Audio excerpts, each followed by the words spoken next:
ఆయన ముఖ్యమంత్రి గారి ఉపన్యాసంలో మీరు ఉంటే కూడా అంటరాంతరం ఈ రోజుకు రూపాలు మార్చుకొని డిఫరెంట్ రూపాల్లో ఉంది. దాన్ని బ్రేక్ చేయాలి. అంటరాంతరం వివిధ రూపాల్లో ఉండి పేదలకు అందుబాటులో లేకుండా ఏ సౌకర్యం నేను అంటరాంతరానికి మేము దూరం చేశాం, అస్పృశ్యతకు దూరము లేదా సమసమాజం దిశగా అడుగులు వేస్తున్నామంటే అది డొల్లతనమే అవుతుంది. అట్లా కాదు. వీళ్ళు అడుగుపెట్టిన విద్యాలయం కానీ ఆసుపత్రి కానీ లేదా వాళ్ళు నేను ఇంతకుముందు అన్నట్టు తమ జీవితాలను తమ సొంతంగా తాము నిర్దేశించుకునేట్టు బతకగలిగడానికి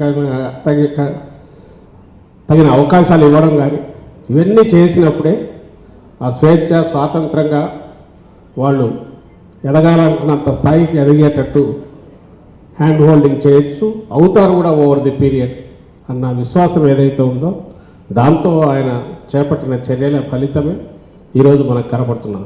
ఈ తేడా ఆ రోజుకి ఈ రోజుకు. సో ఇవన్నీ మీరు గమనించాల్సిందిగా కోరుతూ చైతన్యవంతులైన అధికారులుగా మీరు కింద జనంలోకి తీసుకెళ్లాల్సిందిగా కోరుతూ మీ సమస్యలకు సంబంధించి రెగ్యులర్ నాయకులు ముఖ్యంగా సునీల్ కానీ రమణ కానీ వీళ్ళు టచ్లో ఉంటున్నారు. అరుణ్ కూడా తీసుకొస్తున్నాడు. ఇప్పుడు మీరు అడిగినవి జెన్యూన్ ఇవి నేను వాటిని కూడా నా వంతు ప్రయత్నం చేసి వాటిని పరిష్కారం నేను ప్రయత్నం చేస్తాను. తెలుసు. I wish you all the best. మీరు మీ కుటుంబాలు బాగుండాలి.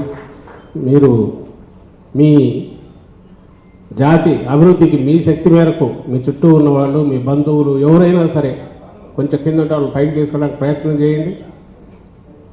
అలా చేయడం ద్వారా జగన్మోహన్ రెడ్డి గారు తలపెట్టిన యజ్ఞంలో మీరు కూడా పార్టిసిపేట్ కానీ నేను కోరుతూ సెలవు తీసుకుంటున్నాను. I wish you all the best. Thank you.